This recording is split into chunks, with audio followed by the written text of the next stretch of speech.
स्वागत है आप सभी का डीएनएन नॉवल वर्ल्ड में, जहां कहानियां सिर्फ सुनी नहीं, महसूस की जाती है। आप लोग सुन रहे हैं global mutations following a black member कहानी का एपिसोड 291 to 300। क्लेन लोग बहुत तेजी से विस्तार कर रहे थे। यदि कोई अन्य तारा समूह स्तर की सभ्यता हस्तक्षेप नहीं करती, तो सिल्वर फ्लेम सुपर तारा समूह सभ्यता 50 से अधिक तारा समूहों के गठबंधन और क्लेन लोगों के बीच युद्ध का परिणाम अज्ञात ही रहता। अंत में कौन विजयी होगा, यह एक रहस्य ही बना रहता। लंबे समय तक चले युद्ध और लूटपाट के माध्यम से क्लेन लोगों ने कई सभ्यताओं की तकनीकी उपलब्धियों के साथ साथ समृद्ध युद्ध अनुभव भी प्राप्त कर लिया था। तेजी से विस्तार करते हुए वे अपनी अग्रिम पंक्ति को मजबूत करने के लिए हर जगह अड्डे बना रहे थे। इससे स्टार क्लस्टर गठबंधन के सदस्यों के लिए क्लेन लोगों द्वारा पीछे धकेले जाने के बाद पलटवार करना बेहद मुश्किल हो गया। स्टार क्लस्टर अलायंस की ओर प्रतिदिन बर्फ के टुकड़ों की तरह युद्ध में मिली हार की खबरें आती थीं। ऐसे में हर जीत अनमोल थी। गु किजुए को स्टार क्लस्टर अलायंस की समग्र युद्ध स्थिति की जानकारी थी, इसलिए उन्होंने क्लेन लोगों या उनकी जैव संशोधित सेनाओं को कभी कम नहीं आंका। पर्याप्त निश्चितता के बिना वे इस शक्तिशाली प्रतिद्वंद्वी के विरुद्ध आसानी से कोई कदम नहीं उठाते। ब्लैकस्टोन लीजन का अंतरिक्ष यान बेड़ा क्लेन पीपुल्स के E-15 बेस की ओर बढ़ रहा था। इस बेस में असल में कोई क्लेन पीपुल्स नहीं थे, बल्कि लगभग 15 मिलियन जैव संशोधित सैनिक थे। हालांकि बेस के बाहरी इलाके में 15 मिलियन अन्य जैव संशोधित सैनिक तैनात थे। जब किसी शक्तिशाली शत्रु का सामना करना पड़ता है, तो सबसे भयानक बात शायद शत्रु के हाथों मारा जाना नहीं, बल्कि शत्रु की भयावह तकनीक द्वारा उनके ही रूप में परिवर्तित हो जाना होता है। ये लोग, जिन्हें जैव संशोधित सैनिक कहा जाता है, मूल रूप से क्लेन लोगों के विरुद्ध लड़ने वाले योद्धा थे। लेकिन युद्ध के मैदान में हार के कारण क्लेन लोगों ने उन पर जैविक संशोधन किए, जिससे वे अपने मूल जैविक रूप से कृत्रिम क्लेन लोगों में परिवर्तित हो गए। सौभाग्य से उनके पास अब उनकी पिछली यादें नहीं थीं, अन्यथा वे पीड़ा में होते। ब्लैकस्टोन लीजन E-15 बेस से कुछ दूरी पर रुक गया। हालांकि ये दूरी क्लेन पीपल्स की जैव संशोधित सेना से काफ़ी अधिक थी, फिर भी 2000 से अधिक अंतरिक्ष यानों पर सवार सभी लोग घबरा गए। वह क्षण आने ही वाला था जो सबका भाग्य तय करेगा। इस युद्ध में कुछ बचेंगे, जबकि कुछ मारे जाएंगे। बेशक सबसे बुरा परिदृश्य भी हो सकता था, ब्लैकस्टोन लीजन का सफाया हो जाना और इतिहास बन जाना। सभी अंतरिक्ष यानों के रुकने के बाद वेबर और अलोड तुरंत गु किज्यू के सामने आ गए। उन्हें इस स्थान पर रुकने का आदेश मिला था, लेकिन गु किज्यू ने अभी तक उन्हें आगे क्या करना है यह नहीं बताया था। गु किज्यू को देखकर वेबर ने गंभीरता से पूछा, कमांडर महामहिम, अब हमें आगे क्या करना चाहिए? गु किजुए ने सीधे जवाब नहीं दिया, बल्कि तियानली द्वारा दी गई नवीनतम जानकारी की समीक्षा की। फिर उन्होंने कहा, मेरी नवीनतम जानकारी के अनुसार आधे घंटे में क्लेन पीपुल्स का एक बेड़ा यहाँ से गुजरेगा। सभी स्टारशिप को गुप्त रूप से यहाँ छिपाकर रखें और इस क्लेन पीपुल्स बेड़े पर घात लगाकर हमला करने की तैयारी करें। इस बेड़े पर हमला होने के बाद E-15 बेस और बेस के पास स्थित क्लेन पीपुल्स सहायता के लिए आएंगे। चाहे कितने भी सैनिक आएं, हमारी तैनात सैनिकों की संख्या उनकी संख्या की आधी ही होनी चाहिए। एक बार जब उनके 5 मिलियन लड़ाकू सैनिक आ जाएंगे, तो ब्लैकस्टोन लीजन के लड़ाकू सैनिक पूरी तरह से प्रकट होंगे। दुश्मनों के इस समूह को जल्द से जल्द खत्म कर दो। इस सामरिक योजना को सुनकर वेबर और अलोद दोनों ने राहत की सांस ली। पता चला कि गु किज्यू के पास पहले से ही उपयुक्त रणनीति और दांव पेच थे। उनकी सबसे बड़ी चिंता सच नहीं हुई। अगर गु किज्यू ने ब्लैकस्टोन लीजन के 10 मिलियन सैनिकों को क्लेन पीपुल्स के 15 मिलियन सैनिकों से सीधे टकराने पर अड़ा रहता, तो यह एक बड़ी समस्या होती। गु किज्यू की वर्तमान तैनाती को देखते हुए यह स्पष्ट था कि वह दुश्मन के एक हिस्से को लुभाने के लिए टुकड़ों में हमला करने की रणनीति अपना रहा था। जब इन दुश्मनों की संख्या तेजी से बढ़कर 5 मिलियन हो जाएगी, तब ब्लैकस्टोन लीजन के छिपे हुए सैनिक पूरी तरह से हमला करेंगे। आदर्श स्थिति यह होगी कि ब्लैकस्टोन लीजन के 10 मिलियन सैनिक 5 मिलियन दुश्मनों पर एक जोरदार हमला करें। यदि उनकी गति पर्याप्त तेज रही, तो वे 5 मिलियन दुश्मनों का सफाया करके पूर्ण विजय प्राप्त कर सकते हैं। गु किज्यू के आदेशों का बखूबी पालन किया गया। हालांकि सभी को यह समझ नहीं आया कि गु किज्यू को यह जानकारी कहाँ से मिली, लेकिन एक बात निश्चित थी, इस रणनीति में कोई कमी नहीं थी। 2000 से अधिक अंतरिक्ष यान तुरंत पास के तारों भरे आकाश में छिप गए। जब तक वे ज्यादा शोर नहीं मचाते, क्लेन पीपुल्स का बेड़ा उन्हें ढूंढ नहीं पाएगा। आधा घंटा पलक झपकते ही बीत गया। सभी लोग संदेह के साथ क्लेन पीपुल्स के बेड़े के आने का इंतजार कर रहे थे। तथ्यों ने साबित कर दिया कि गु किजुए सही थे। क्लेन पीपुल्स का बेड़ा वास्तव में निर्धारित समय पर युद्ध क्षेत्र में पहुंच गया। वेबर और अलोड ने जरा भी संकोच नहीं किया और 10 स्टारशिप उड़ाते हुए क्लेन पीपुल्स के बेड़े को रोकने के लिए रवाना हो गए। क्लेन पीपुल्स के बेड़े पर हमला होते ही उन्होंने तुरंत पास के E-15 बेस से सहायता मांगी। दुश्मन की संख्या लगभग 50,000 जानकर E-15 बेस ने तुरंत 1 लाख लड़ाकू सैनिकों को सहायता के लिए भेज दिया। युद्ध की दिशा लगभग वैसी ही रही जैसा गो किजुए ने अनुमान लगाया था। क्लेन पीपुल्स को यह एहसास नहीं था कि यह एक सुनियोजित अभियान था, कोई सामान्य मुठभेड़ नहीं। ब्रह्मांड में वॉइड रील में ब्लैकस्टोन लीजन के अंतरिक्ष यानों ने क्लेन पीपुल्स के अंतरिक्ष यानों के साथ गोलीबारी शुरू कर दी। कुछ एफ रैंक के कॉस्मिक वॉरियर्स ने अपने नैनो आधारित रोबोट धारण किए और युद्ध में शामिल हो गए।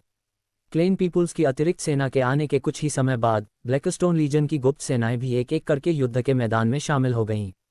ब्लैकस्टोन लीजन की युद्धक सेनाओं की बढ़ती संख्या को देखते हुए क्लेन पीपुल्स के बेड़े ने एक बार फिर अतिरिक्त सेना के लिए आह्वान करना शुरू कर दिया। सम्राट के अंतरिक्ष यान पर आननिंग और वेई लुओ अपने सामने की युद्ध स्थिति को बहुत गंभीरता से देख रहे थे। हालांकि सब कुछ अपेक्षाकृत सुचारू रूप से चल रहा था, लेकिन क्लेन लोगों की युद्ध शक्ति वास्तव में बहुत अधिक थी। दोनों को नहीं पता था कि इस युद्ध का अंतिम परिणाम क्या होगा। उनके दिल चिंता से भरे हुए थे। तभी गु किजुए ने कहा, तुम यहीं रहो और योजना के अनुसार कार्य करो। ये सुनकर दोनों चौंक गए। वेई लुओ ने उत्सुकता से पूछा, महामहिम राष्ट्राध्यक्ष, क्या आप यहाँ से जा रहे हैं? गु किजुए ने सिर हिलाते हुए कहा, मैं ई-15 बेस का जायजा लेने जा रहा हूँ। मैं आपको तुरंत नवीनतम युद्ध आदेश भेजूंगा। इतना कहकर वह वेई लुओ और आननिंग की अचंभित निगाहों के बीच सम्राट के अंतरिक्ष यान से निकल गया। यहाँ का युद्ध क्षेत्र धीरे धीरे फैल रहा था। क्लेन पीपुल्स के ई-15 बेस में तैनात लड़ाकू सैनिकों का ध्यान भी जल्द ही इस युद्ध क्षेत्र की ओर आकर्षित हो जाएगा। उसे क्लेन पीपुल्स के ई-15 बेस में घुसपैठ करने और कुछ कार्रवाई करने का मौका मिल सकता था। हालांकि यह स्थान क्लेन पीपुल्स के बेस से अभी भी काफी दूर था। गु किजुए ने शून्य लोक को पार करते हुए तेजी से क्लेन पीपुल्स के ई-15 बेस की ओर बढ़ना शुरू कर दिया। पहले के विपरीत यह एक बहुत ही सुसज्जित बेस था। क्लेन लोगों द्वारा निर्मित ठिकानों में अत्यंत दुर्जय रक्षात्मक क्षमताएं थीं। गु किजू का पहला सफल प्रयास इसलिए संभव हुआ क्योंकि उसने एक अधूरे अड्डे पर अचानक हमला किया था। इस बार उनका सामना एक ऐसे अड्डे से था जो पूरी तरह से निर्मित हो चुका था और पूरी तरह से कार्यरत था। वह क्लेन लोगों के अड्डे के पास पहुंचा और खुद को पूरी तरह से छिपा लिया। क्लेन पीपुल्स के अड्डे में प्रवेश करने का ये सही समय नहीं था, उसे अवसर की प्रतीक्षा जारी रखनी होगी। वेबर और एलोड ने ब्रह्मांड में क्लेन लोगों के बेड़े के खिलाफ एक निरंतर भयंकर युद्ध में ब्लैकस्टोन लीजन का नेतृत्व किया। शून्य क्षेत्र क्लेन पीपुल्स के ई-15 बेस में भी धीरे धीरे गतिविधि के संकेत दिखाई देने लगे। शुरू में अड्डे ने बहुत कम प्रतिक्रिया दिखाई, लेकिन समय बीतने के साथ साथ ये भी कुछ हद तक अराजकता की स्थिति में आ गया। गु किजू ने इस अवसर का लाभ उठाया और अड्डे में घुसपैठ कर ली। बेस में मौजूद क्लेन लोगों ने जाहिर तौर पर इसकी कल्पना भी नहीं की होगी। ब्लैकस्टोन लीजन का कमांडर युद्ध के मैदान में लड़ाई का निर्देशन नहीं कर रहा था, बल्कि वह इस स्थान पर आया था। पहले के विपरीत इस बार क्लेन पीपुल्स के अड्डे में प्रवेश करने के बाद भी गु किजू अपनी मर्जी से काम नहीं कर सका। हालांकि जैसे जैसे क्लेन लोगों का आधार तेजी से अराजक होता गया, वैसे वैसे उनका अवसर भी आ गया। थोड़ी खोजबीन के बाद उसे क्लेन लोगों के उपकरण डिपो का स्थान मिल गया। अगर कोई और होता तो यहाँ आना व्यर्थ होता, लेकिन गु किजू अलग थी। उन्होंने सीधे अनंत इंजन को आदेश जारी किया, उपकरण डिपो खोलो। आदेश मिलते ही अनंत इंजन तुरंत चलने लगा। पहुंच पासवर्ड क्रैकिंग 0.5%, 0.10%, 0.100%। खोज सफलतापूर्वक हुई। प्रवेश की अनुमति। अनंत इंजन की सहायता से उपकरण डिपो का मिश्र धातु से सीलबंद दरवाजा धीरे धीरे खुल गया। हालांकि सामान्य परिस्थितियों में इस समय कोई भी इस जगह पर नहीं आता। अगर वे यहाँ आ भी गए तो भी इसका कोई खास फायदा नहीं होगा। उपकरण डिपो का मिश्र धातु से सीलबंद दरवाजा अब अनंत इंजन के नियंत्रण में था। उनके पहचान पत्र अब उपकरण डिपो को खोलने में सक्षम नहीं थे। उपकरण डिपो में प्रवेश करते ही गु किजू ने परिचित तकनीकी उपकरण के बक्से देखे। उनका सुपरकंडक्टिंग सुपर एनर्जी अलॉय धनुष एक तकनीकी उपकरण बॉक्स से प्राप्त किया गया था। क्लेन लोग खूंखार डाकुओं का एक समूह थे और वह उन्हें सबक सिखा रहा था। इन क्लेन लोगों को ये बताना कि चोरों के बीच ईमानदारी का क्या मतलब होता है। इस उपकरण डिपो में मौजूद सभी तकनीकी उपकरण बक्सों को अनंत इंजन के स्थानिक गोदाम में एकत्रित करने के बाद वह अनंत इंजन को आदेश देना जारी रखता था, ई-15 बेस की निगरानी प्रणाली पर आक्रमण करो, ई-15 बेस की निगरानी करो। अनंत इंजन ने तुरंत आदेश का निष्पादन शुरू कर दिया और चुपचाप ई-15 बेस की निगरानी प्रणाली में घुसपैठ कर ली। बस जल्द ही गु किजू की आंखों के सामने एक के बाद एक वर्चुअल स्क्रीन दिखाई देने लगीं। इन वर्चुअल स्क्रीन पर दिखाई देने वाली तस्वीरें ई-15 बेस की निगरानी फुटेज थीं। असंख्य निगरानी फुटेज से ये देखा जा सकता था, ब्लैकस्टोन लीजन के अचानक हमले का सामना करते हुए ई-15 बेस में मौजूद कई क्लेन लोग एक निश्चित स्तर के तनाव और अराजकता में डूब गए थे। ऐसी परिस्थितियों में असली क्लेन लोग और जैव संशोधित संस्थाएं भी एक नज़र में स्पष्ट हो गईं। जो लोग घबराए हुए और चिंतित थे, वे जैव संशोधित जीव थे। बाकी लोग, जो बर्फ की तरह ठंडे थे, वही असल में क्लेन लोग थे। गोकिजू ने निगरानी के दौरान ये भी देखा कि कई क्लेन लोग जैविक संस्थाओं को संशोधित करने के लिए पवित्र संदूक का उपयोग कर रहे थे। इन जैविक संस्थाओं में वर्मिलियन बड स्टार क्लस्टर के योद्धा, अन्य स्टार क्लस्टरों के योद्धा और यहाँ तक कि silver flame super star cluster सभ्यता के योद्धा भी शामिल थे। उन सभी का भयानक अंत इंतजार कर रहा था। इन लोगों को पूरी तरह से बांध दिया गया, वे हिल-डुल नहीं सकते थे और उन्हें पवित्र संदूक में भेज दिया गया। कुछ मिनटों के बाद वे पवित्र संदूक से बाहर निकल आते थे। तब तक उनकी शक्ल, सूरत, यादें और विचार सब कुछ क्लेन लोगों के रूप में ढल चुका था। इन भयानक क्लेन लोगों का सामना करते हुए यदि कोई जीत हासिल नहीं कर सकता या बच नहीं सकता, बेहतर यही था कि वे अपने साथ एक क्लेन पसंद को ले जाएं और एक साथ ही मर जाएं। क्लेन लोगों के हाथों में पड़ जाने का परिणाम वास्तव में एक दुखद अंत होगा। गोकिजू ने पहले ही कई तारा समूह स्तरीय सभ्यताओं के सुंदर पुरुषों और खूबसूरत महिलाओं को देखा था, जो संशोधन के बाद गहरे बैंगनी रंग की त्वचा वाले क्लेन लोगों में परिवर्तित हो गए थे। हालांकि वह इन लोगों की मदद करना चाहता था, लेकिन अभी वह ऐसा नहीं कर पा रहा था। उसे तब तक इंतजार करना पड़ा जब तक कि क्लेन पीपल की और लड़ाकू इकाइयां इस अड्डे और उसके आसपास के क्षेत्र को छोड़कर नहीं चली गईं, तभी वह कोई कार्रवाई कर सकता था। बेस पर हमले के चलते ब्लैकस्टोन लीजन के साथ लड़ाई में लगी क्लेन पीपल की फ्लीट अनिवार्य रूप से सुदृढ़ीकरण के लिए वापस लौटेगी। उस समय वह दूर से ही ब्लैकस्टोन लीजन को क्लेन पीपल्स के बेड़े का लगातार पीछा करने का आदेश दे सकता था। चूंकि अब उसके पास करने के लिए कुछ नहीं था, इसलिए उसने अनंत इंजन का उपयोग करके क्लेन लोगों के तकनीकी उपकरणों के बक्से खोलना शुरू कर दिया। गोल्डन लायन किंग की तुलना में क्लेन लोगों के तकनीकी उपकरण बक्सों में भी कई अच्छी चीजें थीं। कुछ देर इंतजार करने के बाद तकनीकी उपकरणों का पहला बॉक्स सफलतापूर्वक खोला गया। एंटीमैटर लोइटरिंग मुनिशन, एक लोइटरिंग मुनिशन हथियार जो विस्फोटक के रूप में एंटीमैटर का उपयोग करता है, जिसमें अपार शक्ति होती है। क्लेन लोगों के उपकरण बक्सों में अक्सर कुछ ब्लैक टेक हथियार और बेहद विचित्र हथियार होते थे। जैसे इस बार उन्होंने वास्तव में एंटीमैटर लोइटरिंग मुनिशन जैसी एक ब्लैक टेक चीज डिजाइन की। गोकिजू ने इसकी सावधानीपूर्वक जांच की और पाया कि एंटीमैटर लोइटरिंग मुनिशन बेहद खतरनाक था। उसने जो एंटीमैटर लोइटरिंग मुनिशन प्राप्त किया था, वही 15 बेस की संरचनाओं के छठे हिस्से को नष्ट करने में सक्षम था। हालांकि इस हथियार की नियंत्रण प्रणाली बहुत खराब थी। जब गोकिजू ने इस निष्क्रिय बम को विस्फोटित करने के लिए नियंत्रित किया, तो वह भी विस्फोट के दायरे में आ जाएगा। इसका मतलब यह था कि इस हथियार का उपयोग करने के लिए या तो मरने का दृढ़ संकल्प होना चाहिए, या शून्य क्षेत्र को चकनाचूर करके भाग निकलने की क्षमता होनी चाहिए। गोकिजू आसानी से शून्य क्षेत्र को तोड़कर भाग सकता था, इसलिए उसने अगली बार इस विचित्र काले तकनीक वाले हथियार का उपयोग करने की योजना बनाई। उसके नियंत्रण में एंटीमैटर लोइटरिंग मुनिशन ने तुरंत स्टील्थ मोड में प्रवेश किया। मिश्र धातु से सील किए गए दरवाजे में दरार आने के बाद एंटीमैटर लोइटरिंग मुनिशन उसके नियंत्रण में आकर वहां से निकल गया। इस हथियार को नियंत्रित करते समय गोकिजू बेहद सतर्क और सावधान थी। इस छोटे बम में विस्फोटक के रूप में एंटीमैटर भरा हुआ था। इसका मतलब यह था कि इसकी विस्फोटक क्षमता समान विशिष्टताओं वाले परमाणु हथियारों की तुलना में दर्जनों से लेकर सैकड़ों गुना अधिक शक्तिशाली थी। अगर कुछ गड़बड़ हो जाती है, तो गोकिजू को तुरंत इस एंटीमैटर लोइटरिंग मुनिशन को विस्फोटित करना होगा और साथ ही बेस को खाली करना होगा। हालांकि लोइटरिंग मुनिशन का नियंत्रण तंत्र बहुत खराब था, लेकिन इसकी गुप्त क्षमता उत्कृष्ट थी। E-15 बेस पर तैनात लोगों को फिलहाल इस बात का कोई अंदाजा नहीं था कि एक एंटीमैटर लोइटरिंग मुनिशन बेस के ऊपर मंडरा रहा है। गोकिजू ने पहले एंटीमैटर लोइटरिंग मुनिशन को बेस के ऊपर अचानक प्रकट करने की योजना बनाई। बेस में मौजूद क्लेन लोगों में दहशत और अराजकता फैलाना। फिर जब क्लेन लोगों की लड़ाकू इकाइयां लौटती, तो वह अधिकतम जानमाल के नुकसान पहुंचाने के लिए इस एंटीमैटर लोइटरिंग मुनिशन में विस्फोट कर देता। ब्रह्मांड में वॉइड रील में क्लेन पीपल के बेड़े और ब्लैकस्टोन लीजन के बीच संघर्ष अपने चरम पर पहुंच गया था। क्लेन लोगों की लड़ाकू इकाइयों की संख्या बढ़कर विशाल 5 मिलियन हो गई थी। क्लेन के कई लोगों का मानना था कि अचानक सामने आए ये दुश्मन हताश हो जाएंगे। हालांकि जैसे जैसे लड़ाई आगे बढ़ी, दोनों पक्षों को लगातार अतिरिक्त सैनिक मिलते रहे। लेकिन ये जगह ही 15 बेस के बहुत करीब थी और वहां से उन्हें लगातार अतिरिक्त सैनिक मिलते रहते थे। इस लड़ाई में क्लेन पीपल्स की लड़ाकू सेनाओं की संख्या हमेशा ही उनके पक्ष में रही। हालांकि क्लेन लोगों को जल्द ही पता चल गया कि निराशा में डूबने वाली बात ब्लैकस्टोन लीजन नहीं थी। कुछ समय पहले तक ब्लैकस्टोन लीजन में युद्ध में लगे हुए केवल 2 मिलियन से अधिक लड़ाकू सैनिक थे। संख्या के लिहाज से वे बेहद कमजोर स्थिति में थे और उन्हें लगातार हार का सामना करना पड़ा। लेकिन क्लेन लोगों के बेड़े को राहत की सांस लेने से पहले ही उन्होंने अपने असली दांत दिखा दिए। ब्लैकस्टोन लीजन के 2 मिलियन से अधिक लड़ाकू सैनिकों की संख्या तेजी से बढ़कर 4 मिलियन, फिर 5 मिलियन और जल्द ही 10 मिलियन तक पहुंच गई। क्लेन लोगों को तुरंत एहसास हो गया कि कुछ गड़बड़ है। अनेक कमांडरों ने एक के बाद एक आदेश जारी किए। नहीं, हम जाल में फंस गए हैं। सभी लोग तुरंत E-15 बेस पर वापस लौटें। कुछ कमांडर पीछे हटने का नेतृत्व कर रहे थे। अन्य कमांडरों ने भी समर्थन का अनुरोध किया था। E-15 बेस, हमें लगभग 10 मिलियन दुश्मन लड़ाकू सैनिकों का सामना करना पड़ा है।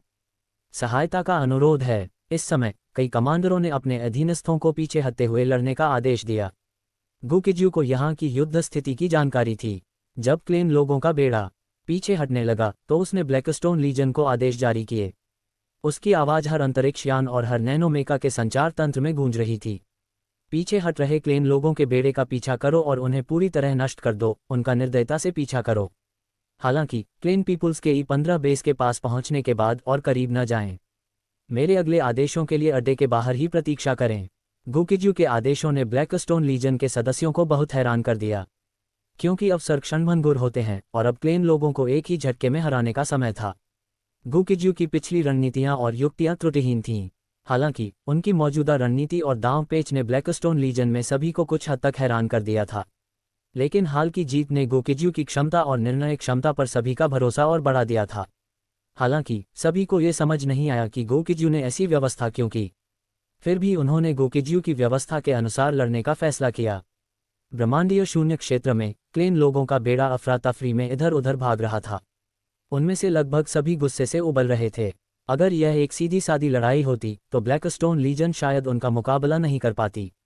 लेकिन ब्लैकस्टोन लीजन ने एक ऐसी रणनीति अपनाई जिसने उन्हें पूरी तरह से चौंका दिया और उन्हें बिल्कुल निष्क्रिय स्थिति में डाल दिया। दरअसल अगर क्लेन लोग इतने लापरवाह न होते तो गु किज्यू की रणनीति इतनी आसानी से सफल नहीं होती। लेकिन वे कुछ नहीं कर सकते थे। दीर्घकालिक जीतें पहले ही क्लेन लोगों के सिर चढ़ चुकी थीं। ब्लैकस्टोन लीजन के निरंतर पीछा करने के कारण क्लेन लोगों के अंतरिक्ष यान लगातार नष्ट होते रहे। कई अलग थलग पड़े क्लेन लोग E-15 बेस की ओर भागने के बजाय अन्य मार्गों को चुनने में सफल रहे। लेकिन वे चाहे जिस भी दिशा में भागे हों, ब्लैकस्टोन स्टार क्लस्टर के लड़ाकू सैनिकों के पीछा करने के कारण उनकी संख्या तेजी से घटती जा रही थी। जब तक ये क्लेन लोग आखिरकार E-15 बेस तक भागने में कामयाब हुए। उनके मूल 5 मिलियन लड़ाकू सैनिकों में से 80% से अधिक सैनिक हताहत हो गए थे। शेष क्लेन लोग घबराहट की स्थिति में E-15 बेस में प्रवेश कर गए। वर्तमान में E-15 बेस के भीतर क्लेन पीपुल्स की लड़ाकू सेनाओं में परिधि पर 10 मिलियन और बेस के अंदर 5 मिलियन सैनिक शामिल थे, क्योंकि उन्हें इस बात का यकीन नहीं था कि ब्लैकस्टोन लीजन के पास कोई और चाल तो नहीं है। इस बार क्लेन पीपुल्स की लड़ाकू सेनाओं ने कोई सक्रिय हमला नहीं किया, बल्कि वे तैयार खड़ी रहीं और ब्लैकस्टोन लीजन के हमले का इंतजार करती रहीं। फिर एक ऐसा दृश्य घटित हुआ जिसने दोनों पक्षों को बेहद हैरान कर दिया। ब्लैकस्टोन लीजन के भयंकर लड़ाकू सैनिक जो आक्रामक रूप से पीछा कर रहे थे, E-15 बेस के बाहर पहुंचते ही उन्होंने अपना पीछा करना बंद कर दिया। क्लेन परिवार एक और चाल के डर से अपनी अपनी जगह पर डटा रहा और उसने कोई सक्रिय हमला करने का इरादा नहीं किया। कुछ समय के लिए दोनों पक्ष गतिरोध की स्थिति में आ गए, लेकिन इस तरह का गतिरोध स्पष्ट रूप से ज़्यादा देर तक नहीं चलेगा। ब्लैकस्टोन लीजन के सदस्यों को पता नहीं था कि क्या हो रहा है, लेकिन सभी ने देखा कि अज्ञात कारणों से क्लेन पीपुल्स का E-15 बेस पूरी तरह से अराजकता में डूब गया। न केवल E-15 बेस के अंदर क्लेन लोग अराजकता में थे, यहाँ तक कि क्लेन लोगों की बाहरी युद्धक सेनाएं भी भयभीत हो गईं। अगले ही पल अचानक एक भयानक, धरती को हिला देने वाला, अंतरिक्ष को तहस नहस कर देने वाला विस्फोट हुआ। E-15 बेस के ऊपर लटका हुआ एंटीमेटल लॉइटरिंग मुनिशन तुरंत विस्फोट के चरण में प्रवेश कर गया। अचानक एंटीमेटल लॉइटरिंग मुनिशन के भीतर एक विशेष उपकरण में संग्रहित एंटीमेटर और सामान्य पदार्थ हिंसक रूप से टकरा गए। जैसे ही प्रतिपदार्थ और सामान्य पदार्थ एक दूसरे के संपर्क में आए, दोनों पदार्थ एक दूसरे को नष्ट कर गए और इस क्षण एक अविश्वसनीय रूप से शक्तिशाली बल पूरी तरह से प्रकट हुआ। गड़गड़ाहट, boom boom boom boom boom. हालांकि E-15 बेस ने तुरंत रक्षात्मक मोड में प्रवेश कर लिया। अड्डे की लगभग एक छठा हिस्सा इमारतें पल भर में ही नष्ट हो गईं। विस्फोट के केंद्र से शक्तिशाली ऊर्जा की लहरें सभी दिशाओं में फैल गईं और कहर बरपाने लगीं। चाहे वे सुपर गॉड रैंक के हों या F रैंक के ब्रह्मांड स्तरीय विशेषज्ञ हों, जब तक वे विस्फोट के केंद्र में थे उनका भाग्य यही था कि वे भयानक ऊर्जा की लहर से तुरंत वाष्पीकृत और चूर चूर हो जाएंगे। भयानक उतार चढ़ाव की लहरों ने क्लेन लोगों के अधिकांश तकनीकी हथियारों को अप्रभावी बना दिया। विस्फोट के दायरे से बाहर मौजूद क्लेन योद्धाओं को भी अलग अलग स्तर की क्षति हुई। हालांकि ब्लैकस्टोन लीजन के सदस्यों को अभी भी समझ नहीं आया था कि क्या हुआ था। उन्हें अंततः पता चल गया कि गु किज्यू ने उन्हें एक ही बार में E-15 बेस पर पूर्ण पैमाने पर हमला करने की अनुमति क्यों नहीं दी थी, क्योंकि हमला करने का यही सबसे उपयुक्त समय था। जब एंटीमेटर लोइटिंग मुनिशन में विस्फोट हुआ तब तक गो किज्यू का शरीर शून्य क्षेत्र को चकनाचूर कर बाहर निकल चुका था और वहां से जा चुका था। एंटीमेटर लोइटिंग मुनिशन विस्फोट समाप्त होने के बाद उसने ब्लैकस्टोन लीजन के सभी योद्धाओं को आदेश जारी किए। ब्लैकस्टोन लीजन, सभी योद्धा मेरे आदेश का पालन करें। E-15 बेस पर अंतिम हमला शुरू करो। उद्धरण चिन्ह, दुश्मन की प्रभावी सेनाओं को हर कीमत पर नष्ट करो। मारना। गो किज्यू की आवाज खत्म होते ही धरती को हिला देने वाली एक भयानक ड्रैगन की दहाड़ सुनाई दी। अपने दूसरे युद्ध रूप में प्रवेश करने के बाद भी उसने अपना रक्त भाला पकड़ रखा था और सबसे आगे बढ़कर हमला कर रहा था। लगातार मिल रही जीत ने ब्लैकस्टोन लीजन के सभी योद्धाओं को असीम उत्साह से भर दिया था।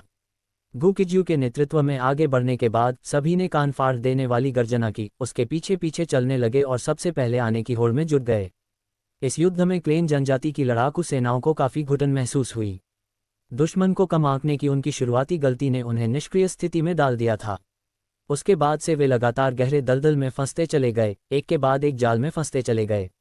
इस समय तक उनकी हार निश्चित हो चुकी थी, वे केवल आगे बढ़ने की कोशिश कर सकते थे। चारों ओर से घिरे होने और अपनी ही सेनाओं में अराजकता का सामना करते हुए इस घेराबंदी को तोड़ना आसान नहीं होगा। लगातार जीत के लंबे इतिहास के कारण अंततः क्लेन लोगों को एक बड़ा झटका लगा। वे वास्तव में बेहद बहादुर और युद्ध कौशल में निपुण थे और उन्होंने बड़ी संख्या में उत्कृष्ट तकनीकी हथियार जमा कर रखे थे। उनके कुछ उपकरण तो तारामंडल स्तर की सभ्यता के लिए भी अज्ञात तकनीक माने जाते थे। लेकिन ब्रह्मांड के विशाल मंच पर वे अद्वितीय लाभों वाले अकेले नहीं थे। हालांकि गो किज्यू केवल एक आकाशगंगा स्तरीय सभ्यता का नेता था, लेकिन उसके पास रसद संबंधी सहायता प्रदान करने वाली शीर्ष तारा समूह स्तर की तकनीकी टीम थी। इसके अलावा उसके पास अनंत इंजन की ब्लैक टेक्नोलॉजी थी, जो स्टार क्लस्टर लेवल या यहां तक कि सुपर स्टार क्लस्टर लेवल की सभ्यताओं से भी कहीं आगे थी। इससे उन्हें बुद्धिमत्ता और कई अन्य क्षेत्रों में बहुत बड़ा लाभ मिला।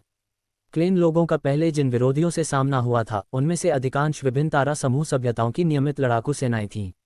कोई भी पक्ष अपनी विशिष्ट सेनाओं को इन भयंकर शत्रुओं के हाथों हारने के लिए तुरंत नहीं भेजेगा। जब क्लेन लोगों का वास्तव में एक तारा समूह सभ्यता की कुलीन लड़ाकू सेनाओं से सामना हुआ तो भले ही वे जीत गए हों, ये निश्चित रूप से एक जबरदस्त जीत नहीं थी। लेकिन क्लेन लोगों को इसकी परवाह नहीं थी, वे केवल इतना जानते थे कि वे लगातार जीत रहे थे और स्टार क्लस्टर गठबंधन कमजोर था। लेकिन इस बार गो किज्यू ने क्लेन लोगों और उनके जैविक रूप से संशोधित जीवों दोनों को एक कड़ा सबक सिखाया। आज तक क्लेन लोग यह नहीं समझ पाए हैं कि उनके ब्लैक टेक्नोलॉजी हथियार गो किज्यू के हाथों में कैसे पहुंच गए। लेकिन अब इन सब बातों का कोई महत्व नहीं रह गया था। E-15 बेस पर मौजूद क्लेन लोगों के लिए अब सबसे महत्वपूर्ण बात इस भयावह युद्ध क्षेत्र से बच निकलना था। जो लोग हमेशा सफल रहे थे उन्हें यहाँ सबसे बड़ा झटका लगा। गो किज्यू स्वाभाविक रूप से समझता था कि ऐसा अच्छा अवसर शायद एक ही बार आता है, इसलिए उसका इन क्लेन लोगों को भागने देने का कोई इरादा नहीं था। स्वयं कई क्लेन लोगों का पीछा करने का नेतृत्व करते हुए उन्होंने साथ ही साथ ब्लैकस्टोन लीजन को युद्ध के आदेश जारी किए।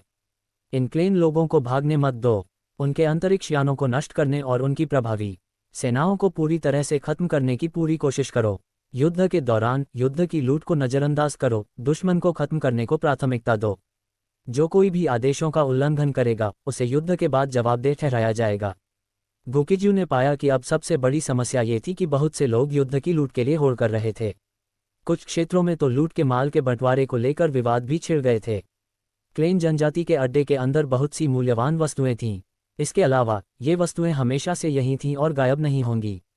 इन युद्ध संपत्तियों को आपस में बांटना किसी की भी तात्कालिक प्राथमिकता नहीं थी, बल्कि इसका उद्देश्य भागते हुए दुश्मन का पीछा करना और क्लेन लोगों को यथासंभव हद तक खत्म करना था। ये क्लेन लोगों के खिलाफ ब्लैकस्टोन लीजन का दूसरा अभियान था। कई लोग गो किज्यू और ब्लैकस्टोन लीजन के प्रदर्शन पर बारीकी से नजर रख रहे थे। तथ्यों से यह साबित हुआ कि इस बार भी ब्लैकस्टोन लीजन और गो किज्यू ने स्टार क्लस्टर अलायंस के सदस्यों को निराश नहीं किया।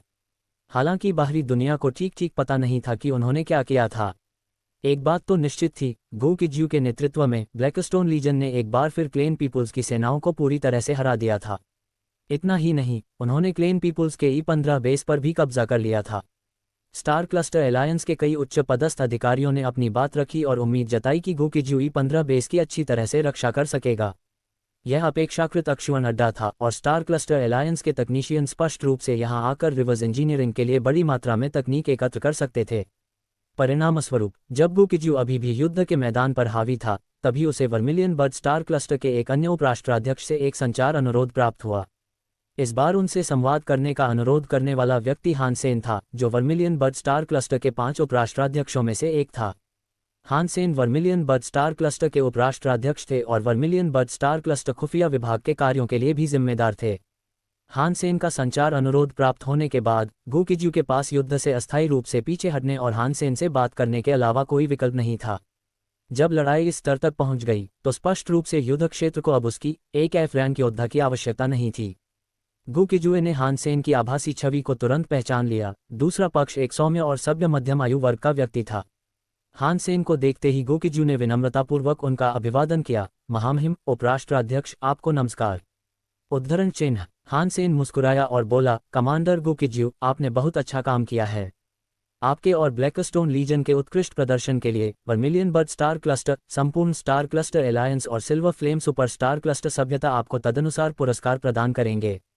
हालांकि उससे पहले एक बहुत ही जरूरी मामला है जिसे आपको तुरंत निपटाने की आवश्यकता है। क्लेन लोगों का E-15 base vermilion bird star cluster alliance और silver flame super star cluster सभ्यता के लिए अनुसंधान के लिहाज से महत्वपूर्ण है। युद्ध के अंतिम चरण के दौरान हम आशा करते हैं कि आप E-15 बेस की उचित सुरक्षा कर सकेंगे। ये सुनकर गु किज्यू ने सिर हिलाया। इसमें उन्हें कोई कठिनाई नहीं हुई। इसके अलावा स्टार क्लस्टर एलायंस और silver flame super star cluster civilisation के शामिल होने से भी लाभ हुए। पहले उन्हें ज़्यादा से ज़्यादा वर्मिलियन बर्ड स्टार क्लस्टर से मिलने वाले पुरस्कार ही मिलते थे, लेकिन अब मामला गंभीर हो गया था। वे तीनों पक्षों से तिगुने पुरस्कार प्राप्त करने में सक्षम होंगे। Vermilion bird star cluster alliance और silver flame super star cluster सभ्यता। इससे गु किज्यू का दृढ़ संकल्प और भी मजबूत हो गया कि वह शानदार सैन्य उपलब्धियां हासिल करे, क्योंकि ऐसा सौभाग्य हमेशा उपलब्ध नहीं होता था। लेकिन जब स्टार क्लस्टर एलायंस और क्लेन पीपल के बीच समानता स्थापित हो जाएगी तो ऐसे लाभ समाप्त हो सकते हैं। बेशक इस मामले में जल्दबाजी करने की कोई जरूरत नहीं थी। आखिरकार स्टार क्लस्टर एलायंस अल्पावधि में क्लेन लोगों के साथ समानता हासिल करने में सक्षम नहीं होगा। जैसे जैसे लड़ाई आगे बढ़ी, इस युद्ध क्षेत्र में मौजूद क्लेन जनजाति के और भी लोगों को तेजी से मार गिराया गया। बचे हुए क्लेन लोग काफी तेजी से भागते हुए अब तक ज्यादातर बच निकले थे। गु किज्यू ने तुरंत ब्लैकस्टोन लीजन के सदस्यों को एक और आदेश जारी किया। सब लोग युद्ध की लूट इकट्ठा करो। युद्ध में जो भी लूट का माल लिया जा सकता है उसे आप अपने पास रख सकते हैं। सभी लोग लंबे समय से लूट का माल बांटने का इंतजार कर रहे थे, लेकिन उन्हें यह उम्मीद नहीं थी कि गु किज्यू उनकी कल्पना से कहीं अधिक उदार होगी। लूट का माल इकट्ठा करने के दौरान वे वास्तव में जो कुछ भी हासिल करते थे उसे पूरी तरह से अपने पास रख सकते थे। इस आदेश के मिलते ही सभी लोग उत्साहपूर्वक हरकत में आ गए। हालांकि वे जो चीजें अपने साथ ले जा सकते थे वे वास्तव में काफी सीमित थीं।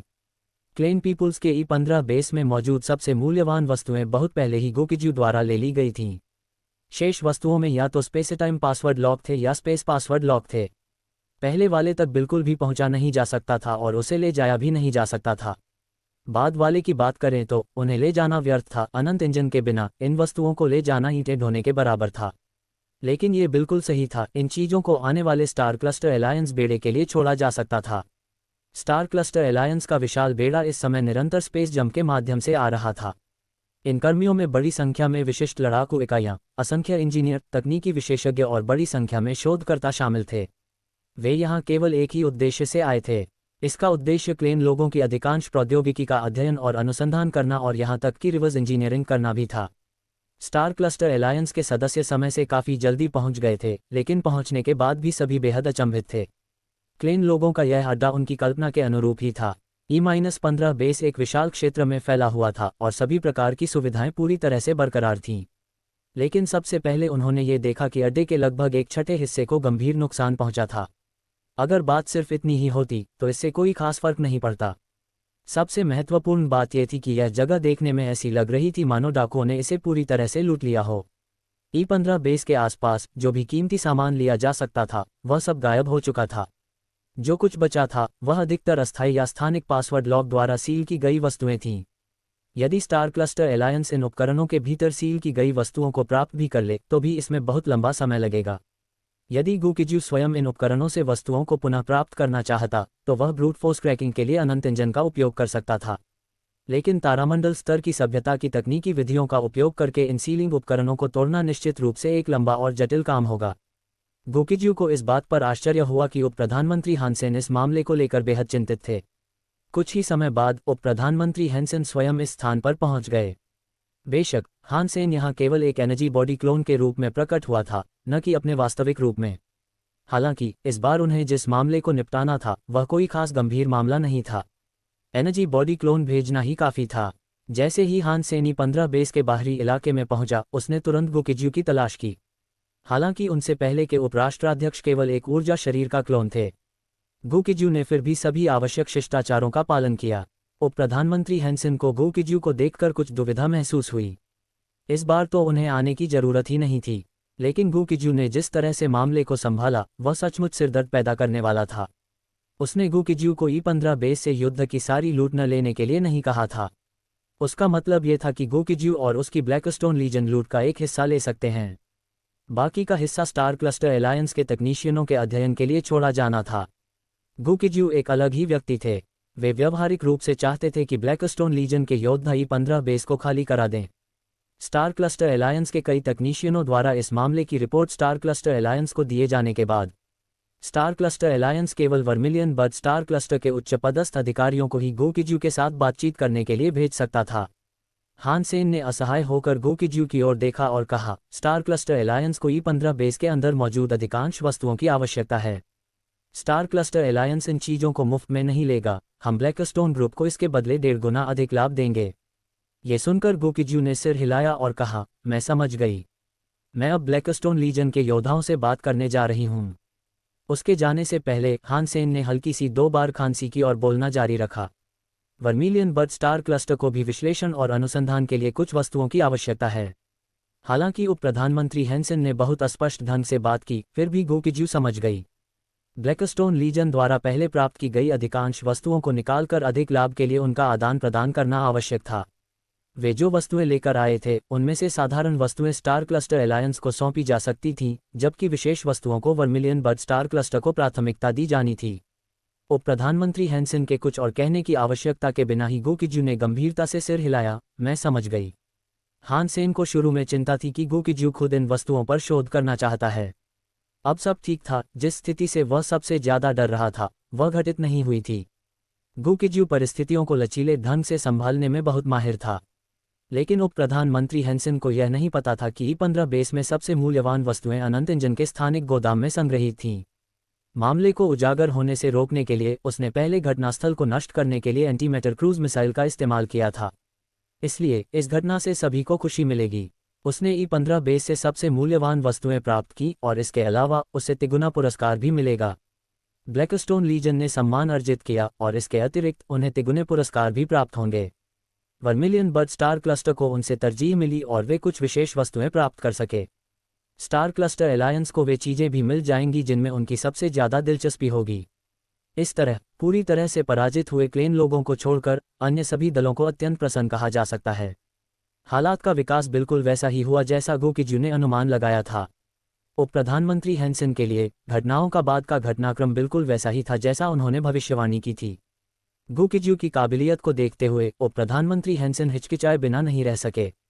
वह गो किज्यू को वर्मिलियन बर्ड यूनिट की कमान सौंपना चाहता था।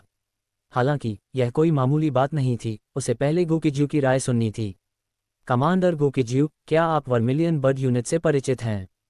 गो किज्यू ने सिर हिलाया। वर्मिलियन बर्ड यूनिट, जिसका पूरा नाम vermilion bird rapid response combat unit है, वर्मिलियन बर्ड स्टार क्लस्टर की सबसे विशिष्ट लड़ाकू शक्ति है। पहले शायद उन्हें वर्मिलियन बर्ड यूनिट में थोड़ी बहुत दिलचस्पी रही होगी। फिलहाल तो वह सिर्फ ब्लैकस्टोन लीजन का नेतृत्व करना चाहता था और वहां का स्थानीय तानाशाह बना रहना चाहता था। हालांकि उप प्रधानमंत्री हैंसन को उनके असली विचारों का पता नहीं था। थोड़ी हिचकिचाहट के बाद उप प्रधानमंत्री हैंसन ने पूछा, फिलहाल हम अभी भी आपको कमान संभालने के लिए एक वर्मिलियन बर्ड यूनिट स्थानांतरित कर सकते हैं। मुझे अपने विचार बताओ। ये सुनकर गो किज्यू ने साफ इनकार कर दिया। महामहिम उपराष्ट्राध्यक्ष, मेरी युद्ध शैली शायद वर्मिलियन बर्ड यूनिट के लिए उपयुक्त नहीं है। जैसे ही उसने बात की, हान सेन को होश आ गया। वह सोच रहा था कि इससे पहले किसी ने इस मुद्दे को क्यों नहीं उठाया। इस बार गो किज्यू के शब्द एक चेतावनी साबित हुए। राज्य प्रमुख सेलिसब्री और अन्य उपराज्य प्रमुखों ने गो किज्यू को वर्मिलियन बर्ड यूनिट या अन्य विशिष्ट बलों की कमान संभालने की अनुमति क्यों नहीं दी। इसका कारण ये था कि इसका केवल एक ही कारण था, उसकी युद्ध शैली बहुत ही लापरवाह थी।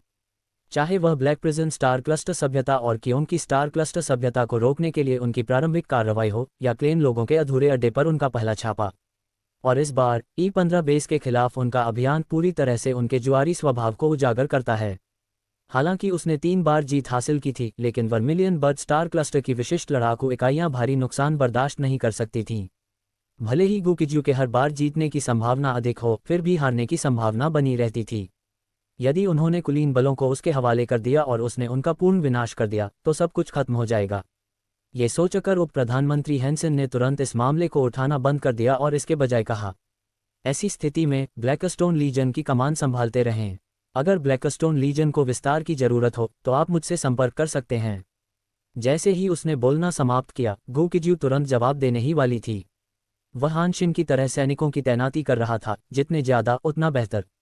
जब तक वर्मिलियन बर्ड स्टार क्लस्टर उसे युद्ध इकाइयां देने का साहस करता रहेगा, चाहे उनकी संख्या कितनी भी हो, वह उन सभी को स्वीकार कर लेगा। हालांकि शेनहुआंग महाद्वीप पर उसके अधीन सभी प्राणी अपेक्षाकृत कमजोर थे। उस समय शेनहुआंग महाद्वीप में प्रवेश करने वाला कोई भी साधारण एफ रैंक का ब्रह्मांड स्तरीय विशेषज्ञ उसके सभी निवासियों का नरसंहार कर सकता था। लेकिन गुकिज्यू के विचार में उन अर्ध सम्राटों, संत श्रेणी और अर्ध संतों की कमान संभालना, यह अब एफ रैंक कॉस्मिक वॉरियर्स की कमान संभालने से बहुत अलग नहीं था। 10 मिलियन लड़ाकू इकाइयों की कमान संभालने की बात छोड़िए, अगर उन्हें 100 अरब लड़ाकू इकाइयां भी दे दी जाएं, तो वे उन सभी को स्वीकार कर लेंगे। दुर्भाग्यवश कमांडर गुकिज्यू के कुछ बोलने से पहले ही उप प्रधानमंत्री हैंसन ने जल्दबाजी में फिर से कहा, हम ब्लैकस्टोन लीजन की प्रारंभिक स्थापना में केवल 10 लाख लोग शामिल थे। भले ही आप वर्मिलियन बर्ड स्टार क्लस्टर के प्रथम श्रेणी के विस्काउंट हों, और इन विशेष परिस्थितियों को देखते हुए आपको 10 मिलियन एफ रैंक योद्धाओं की कमान संभालने की अनुमति देना पहले से ही सीमा है। हालांकि आपको ब्लैकस्टोन लीजन को एकीकरण और प्रशिक्षण जारी रखने देना चाहिए। लेकिन ब्लैकस्टोन लीजन की 10 मिलियन सैनिकों वाली सेना को आप उतनी ही आसानी से नियंत्रित और तैनात कर सकते हैं जितनी आसानी से आप अपनी बाँह हिला सकते हैं। वर्मिलियन बर्ड स्टार क्लस्टर का युद्ध विभाग ब्लैकस्टोन लीजन का फिर से विस्तार करने पर विचार करेगा।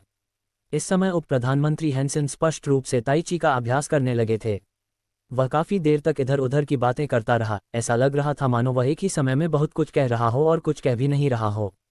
हालांकि गुकिज्यू को अभी भी समझ में आ रहा था, इस स्तर पर वर्मिलियन बर्ड स्टार क्लस्टर उसे और अधिक सैनिक नहीं दे सकता था। यदि उसे हताहतों का सामना करना पड़ता तो वे उसकी युद्धक सेनाओं की भरपाई कर सकते थे। ब्लैकस्टोन लीजन के विस्तार की बात करें तो अल्पावधि में यह अवास्तविक प्रतीत होता था। उसी समय वर्मिलियन बर्ड स्टार क्लस्टर के सर्वोच्च सम्मेलन कक्ष में वर्मिलियन बर्ड स्टार क्लस्टर की महिला राष्ट्राध्यक्ष सेलिसब्री 5 उपराष्ट्राध्यक्षों और अन्य उच्च अधिकारियों के साथ युद्ध की स्थिति पर चर्चा कर रही थीं। गुकिज्यू के सामने जो प्रकट हुआ वह केवल उप प्रधानमंत्री हैंसन का एक ऊर्जा शरीर क्लोन था। उप प्रधानमंत्री हैंसन का मुख्य दल सर्वोच्च सम्मेलन कक्ष में आयोजित बैठक में भाग ले रहा था। उन्होंने वर्मिलियन बर्ड स्टार क्लस्टर के कई कमांडरों के लिए पदोन्नति और बर्खास्तगी की कार्रवाई की। वर्मिलियन बर्ड स्टार क्लस्टर में कई कमांडर निकम्मे और आलसी थे, लेकिन शांतिकाल के दौरान ये लोग आसानी से खुद को सक्षम साबित कर सकते थे। जब तक कोई वास्तविक युद्ध या यहाँ तक कि कोई असाधारण रूप से कठिन युद्ध शुरू नहीं हो जाता, तब तक किसी कमांडर की क्षमता की गुणवत्ता का पता लगाना मुश्किल था। हालांकि क्लेन लोगों ने वर्मिलियन बर्ड स्टार क्लस्टर और स्टार क्लस्टर अलायंस को उनके कमांडरों की पहचान करने और उनकी जांच करने में मदद की। कई कमांडर जो घबराहट में युद्ध के मैदान से भाग गए थे, उन्हें बाद में सीधे जेल भेज दिया गया। ये लोग सरासर निकम्मे और बेकार लोग थे जो न तो कुछ हासिल कर सकते थे और न ही सब कुछ बर्बाद होने से बचा सकते थे। ऐसे कठिन और खतरनाक युद्ध क्षेत्र में कई लोगों ने अपना असली रंग दिखाया, लेकिन बड़ी संख्या में उत्कृष्ट कमांडर भी उभर कर सामने आए। वर्मिलियन बर्ड स्टार क्लस्टर की बात करें तो सबसे बड़ा अप्रत्याशित दावेदार गुकिज्यू के अलावा कोई और नहीं था। गुकिज्यू न केवल स्वयं अविश्वसनीय रूप से शक्तिशाली था, बल्कि युद्ध में सैनिकों का नेतृत्व करने में भी अत्यंत कुशल था। उन्होंने जिन 2 प्रमुख लड़ाइयों का नेतृत्व किया, चाहे वह 10 लाख सैनिकों के पैमाने पर हो या करोड़ों सैनिकों के पैमाने पर, दोनों में ही शानदार जीत हासिल हुई। बात सिर्फ इतनी सी थी कि उसकी युद्ध शैली ने सेलिसब्री और अन्य लोगों के लिए बहुत बड़ी परेशानी खड़ी कर दी थी। महिला राष्ट्राध्यक्ष ने सबकी ओर देखा और पूछा, क्या हमें कमांडर गुकिज्यू को अधिक जिम्मेदारी सौंपनी चाहिए, या क्या हमें उन्हें थोड़ा और प्रशिक्षण लेने देना चाहिए? इस प्रश्न का उत्तर देना वास्तव में कठिन था। गुकिज्यू की क्षमता स्पष्ट रूप से और भी अधिक लड़ाकू बलों का नेतृत्व करने के लिए पर्याप्त थी। लेकिन अब जब उसके पास 10 मिलियन सैनिक थे, तो उसने E-15 बेस पर हमला करने का साहस किया, जहां क्लेन लोगों ने कुल 20 मिलियन लड़ाकू बलों को तैनात कर रखा था। यदि उन्हें और अधिक लड़ाकू बल दिए गए तो वे क्लेन पीपुल्स की तीसरी रक्षा पंक्ति पर हमला करने का साहस भी कर सकते हैं। क्लेन गैलेक्सी के केंद्र में स्थित क्लेन लोगों ने आसपास के क्षेत्र में पहली से तीसरी रक्षा पंक्ति का निर्माण किया था। तीसरी रक्षा पंक्ति बाहरी सुरक्षा का हिस्सा थी और इस पर हमला करना अपेक्षाकृत आसान था।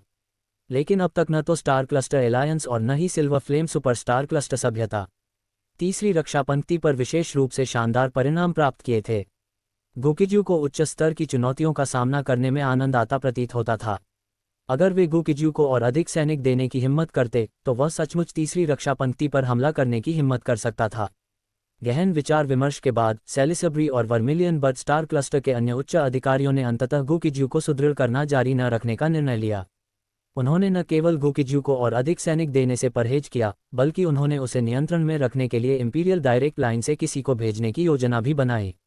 उन्होंने जिस व्यक्ति को चुना वह अर्विस था, जो वर्मिलियन बर्ड स्टार क्लस्टर में 3 सबसे शक्तिशाली एफ रैंक योद्धाओं में से एक था। बेशक अब जब गुकिजू मौजूद थी तो इन 3 सबसे शक्तिशाली योद्धाओं में से एक को निश्चित रूप से हार का सामना करना पड़ेगा। गुकिजू की एफ रैंक कॉस्मिक लेवल पर मौजूद असाधारण युद्ध क्षमता सभी के लिए स्पष्ट थी। आर्विस तेजी से वर्मिलियन बर्ड साम्राज्य से रवाना हुआ और सम्राट के उस अंतरिक्ष यान की ओर बढ़ा जहां गुकिजू स्थित थी। आर्विस ब्लैकस्टोन लीजन में जाने को लेकर बेहद उत्साहित था। वह वास्तव में एक युद्धप्रिय व्यक्ति था और उसकी नज़र में गुकिजू भी उसी तरह का व्यक्ति था। दोनों को रोमांच पसंद था और वे उच्च स्तर की चुनौतियों का सामना करने का आनंद लेते थे।